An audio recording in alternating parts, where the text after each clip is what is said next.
Wow. Will this new menu fly high or will it flop? Princess the Bear here. We're at Disney's Boardwalk today because it's time to return to where the fish fly. Flying fish. Yes, because remember, it's your number one choice of foodie infotainment. When a new menu pops up, we're going to go eat it. So remember, she's vegan. I'm not. I'm going to go swim with the fishies.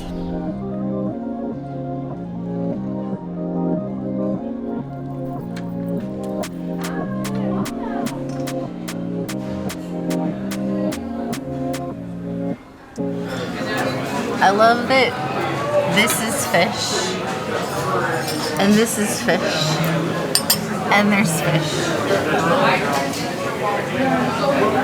The fish are flying, that's for sure.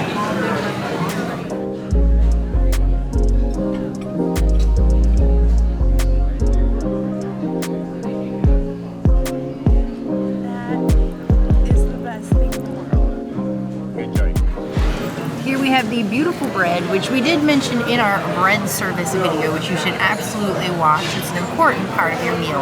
This bread is hot. Now, they don't give you the beautiful hand towels that they used to before you eat, but at least we have this chive bread. And I got the coolest little oil and balsamic offering here. I'm so excited about this. That gives good bread. I'm into that. That is a 4 out of 5 breads. I'm definitely going to be fighting over slices with Bear. Thankfully, we can ask for more.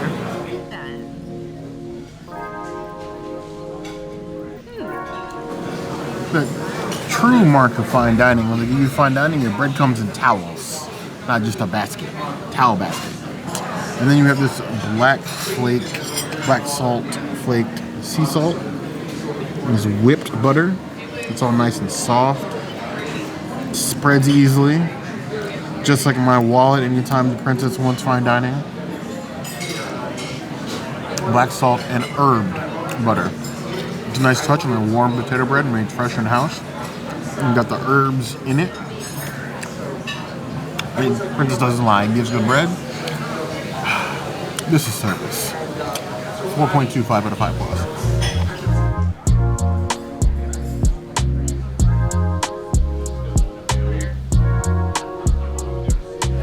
Talk about tossing your own salad. This is cutting and tossing your own salad, doing all the things to your own salad. This is personal self-care right here. And the lettuce comes from living with the land, but then you have these tomatoes here on the very bottom of the plate. And you're like, why are these tomatoes here on the bottom of the plate? But they are. So, and they're inside too. They're like hidden inside the little crevices of the salad. So I guess no matter how you toss your salad, you're gonna get a nice juicy bite. Let's just, I guess, oh, that took 2 knives. Let's just try to cut off a little piece of the salad before I just epically tear into it. Because, you know, we're all just living with the land, just like this salad coming from living with the land. I appreciate the fact that Disney's incorporating more ingredients from living with the land, but also I'm sure it's a cost-saving measure too. Cheers. The dressing on this one is really interesting. We just had a baobab vinaigrette at GQ, aka Cape Town Lounge, and that was like a very mild, like beautiful citrus. This is very like in your face. Hi, I'm Lemon. I'm here to play. And it like delivers spring in a really hard way. I am so glad we got a white wine because this is gonna pair perfectly with a white wine. I'm gonna give this a 3.25 out of 5 salads. It tosses my salad, but I don't know if I would brag about this salad as much because I've been getting a lot of salad lately. And let me tell you, the salad has been good.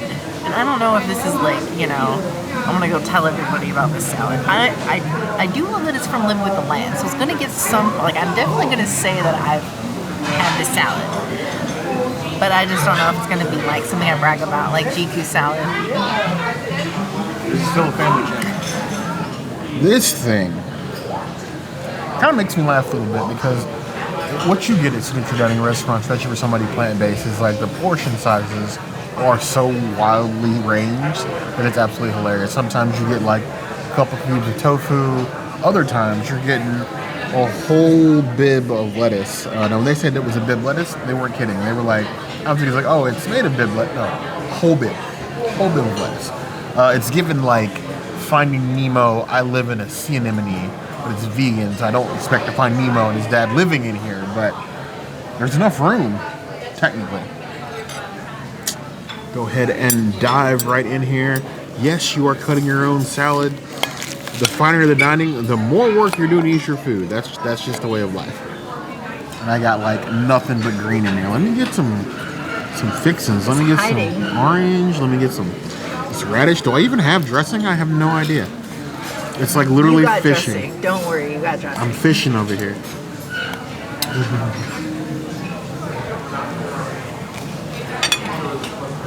Wow. That face is because the citrus is like Mike Tyson. I feel like I just got hit in the jaw with the amount of citrus that just entered my mouth. Lemon is a strong flavor for any sort of dish, but like a vinaigrette is already on the sharp side. The lemon is very strong, like mouth-puckeringly, but honestly, I don't hate the taste. It goes well with the lettuce. I can still taste the radish and everything else, things that make it a salad. Honestly, it's big, it's beautiful, it's bold. I kind of like it. 3.75 out of 5 plus.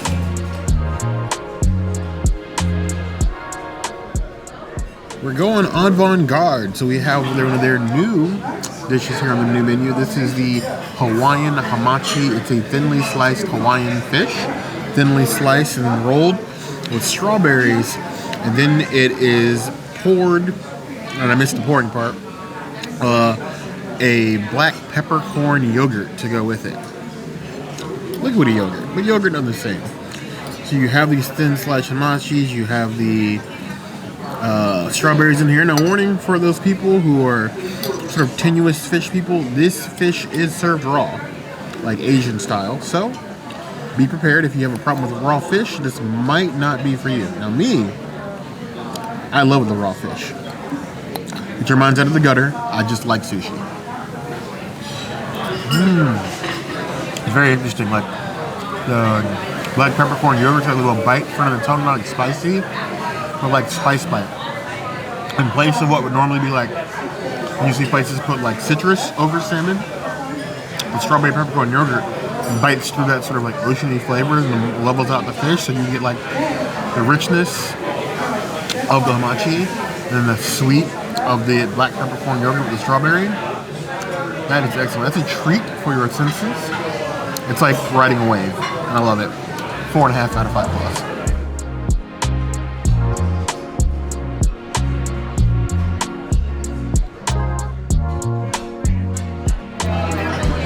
Here we have a gorgeous galette. Now, when I was reading about this online, in my mind I was thinking of like the Crêperie de Paris stand at France. We've had galettes there. We had the Ratatouille galette, Melba galette.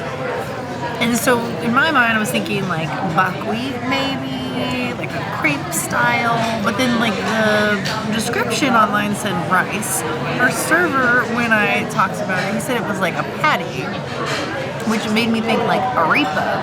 Now, looking at it, it does kind of look like an arepa with mushrooms on top. Mushrooms don't look as bad as I thought they would.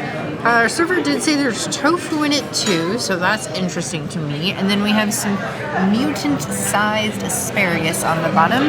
Haven't had asparagus this mutant-sized since STK, and they peeled them, which is very cute. I like that. So I guess I'm going to start with the galette. I'm very interested. I'm just going to kind of pop this off over here. I'm very interested in what this is. And it looks like it's kind of like a milky consistency, but then you've got like some extra things down here. I'm excited. I'm going to put this back on top so I can get myself a nice, I'm going to spread it all out, get myself a nice helping of this option. It falls apart on the fork a little bit, but that's okay. It's not supposed to stay together.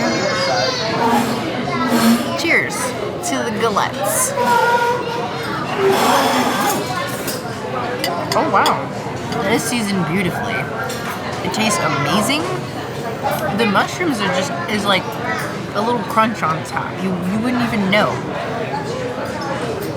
everything is just kind of blended together to make like this beautiful, flavorful, herbaceous patty that I am super into. It's got all the right textures and flavors that I am feeling. This is a 5 out of 5. This is a Princessities item. It's a mushroom dish that I like. Need I say more? This is indeed a very interesting looking dish, from the colors to the presentation. But anything to me is an upgrade, because previously you had a tofu dish and that thing was like a $40 half block of tofu. It was tasty. The array of different sauces and veggies that you had on the plate, like a little like cauliflower outcropping. But this feels more like fine dining to me. Go ahead and just get in here, try a little bit of the things. It smells wonderful. Looks strange, but it smells wonderful. Given like mushroom, there is some earthiness to it, but it's even like some like salty like miso flavors. There's a little bit of crunch in there as well. That is flavored beautifully. It's almost even like the shaved asparagus is sort of like almost giving like memories of like a seaweed salad on top, but obviously it's not seaweed. It's just shaved asparagus. I love that. Actually, I can see why the princess loves this so much. I had doubts reading the description about this dish. I think it's actually an upgrade. I'm gonna give it 4 out of 5 balls.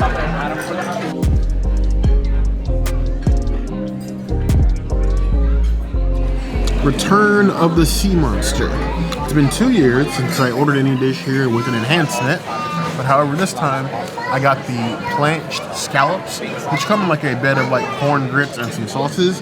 But I also added the enhancement of the octopus, seared octopus. Last time we had octopus, it was like a big tentacle, like Japanese anime style around the plate. This time, it's like small slivers of octopus, which you're getting like 4. You're almost getting like 1 piece of octopus for like every scallop you have on the plate. It's looking pretty. I almost don't want to touch it, but we came here to eat. We didn't come here to look at food. You guys came here to look at food. I came here to eat. Get some of that. We're gonna cut off some of this little octopus tentacle. Sorry, Hank. Get some of the sauce. We're gonna get some of this corn base. And we're a little tentacle. I guess these little leaves want to come with me, but they gotta go. A little bit at a time. The steer on the scallop is perfect. The inside is nice and moist and tender. For the outside, super seared, almost crunchy.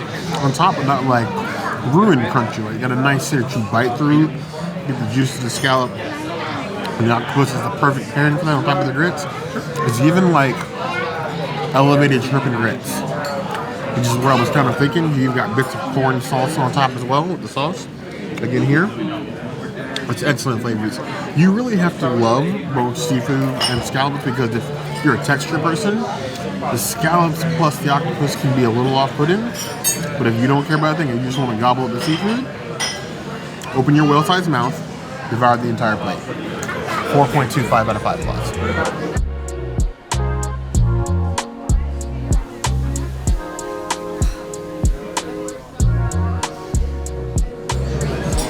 I just want to say how freaking happy I am that my favorite dessert has been making its rounds at all these signature dinings. We had Flower Garden. We got this one. We had Turf Club. I am just... Oh, Erin McKenna's. They all have some sort of strawberry shortcake. And here we are with a brand new strawberry shortcake. Forget the key lime pie. This is gorgeous. And the lentil sorbet, like, what? I'm here for that. And we have these these thingies. We had these at Coral Reef. They had an orange one, and now I'm assuming this is a strawberry one. So like, hello, so excited for you. Let me get a little bit of this with this, and then I gotta get some of that bread, because like, you know, we gotta see how good of a bread it gives. I don't think I'm getting everything. Okay, let me try one more time. Okay, now I think I got all the things. Cheers. Strawberry, basil, and then like a little bit of like a lemon flavoring. It's giving me like vibes for my salad. I'm into it. I don't think it's the same level as like Epcot or Turf Club. I think it's more on par with like Aaron McKenna's. I think it's like an elevated version of Aaron McKenna's strawberry shortcake. I like this. This is definitely a signature dining strawberry shortcake. And I liked the key lime, but I like this more. I'm gonna give it a 4.5 out of 5 strawberries. It is a journey. At this point, Disney, I'm almost afraid of the different things that you will make sorbet out of. Lentil sorbet, I'm sorry, that's wild. That's like Drake's History wild. Like lentil and ice cream, sorbet, cold cream, not on my bingo card for even this year. But I love good mixed cake and strawberry, anything. When I was younger, I actually had a strawberry birthmark. I'm not going to tell any of you where because I know how you are. This I'm excited for. That is like elevated dessert cotton candy, almost. The cake is so soft with the strawberries, and the strawberries are like almost gelatinous. And then like this pink little wafer literally melts in your mouth with the lentil sorbet like cotton candy. And it's got that same like airy, super sweet, almost like you're eating a strawberry cloud. That's excellent. If you wanted something to shine over your dinner, it's definitely this. It's a 4.75 out of 5 plus. I haven't liked the dessert this much since the original jackfruit cake, almond cake at Coral Reef. That level. Sorry, Jack Daniel's almond cake from Coral Reef. It's up there. It's not as good as that original one because the one after that was terrible. This one, this is amazing. If we're talking about flopper heights, I feel like I need a parachute. This menu flew so high, I can't see the ground. I think I burned my wings flying too close to the sun. Delicious dinner, amazing service as always. There's a reason why Flying Fish is an underrated gem. More people need to experience this restaurant. I know that can seem a little bit pricey, but it's worth it. This is one of the restaurants I don't feel bad about spending a lot of money at. I also remembered the book this time, so we got all the cool cast members to sign it. Let me flip to this page real quick. Oh, here we go. I got right to it. Got all these beautiful signatures in the book. We appreciate everyone. Our server, where's our server? Diego. There you go. No, that's Chef Diego. Oh, Pedro. There he is. He's right here. There's our server. He was amazing. He loves his job, and he is so passionate about Flying Fish, and we love seeing cast members that are passionate. And all of his recommendations were amazing. So if you get Pedro as a server, you are in for a beautiful, wonderful treat. Yeah, you're definitely good to go. But I want to know what you guys don't come to Flying Fish more. Why you don't come to the Boardwalk more? This place definitely doesn't get enough love. There are things opening, things happening. There's the terrible blue ribbon corn dogs. We're not going to talk about them. There's a cake shop opening. There are things happening here, so you need to be here. Let us know why you do or don't come here in the comments below. If there's anything else you'd like to see us do, of course, that's always a good place to find us. Hit the notification bell if you want to see other videos like this. And we have new videos 5 days a week. Monday, Tuesday, Wednesday, Thursday, Saturday. We'll see you soon. Be sure to subscribe and like this video. And if you don't comment, Bear might get stuck 20,000 leagues under the sea. You heard the girl.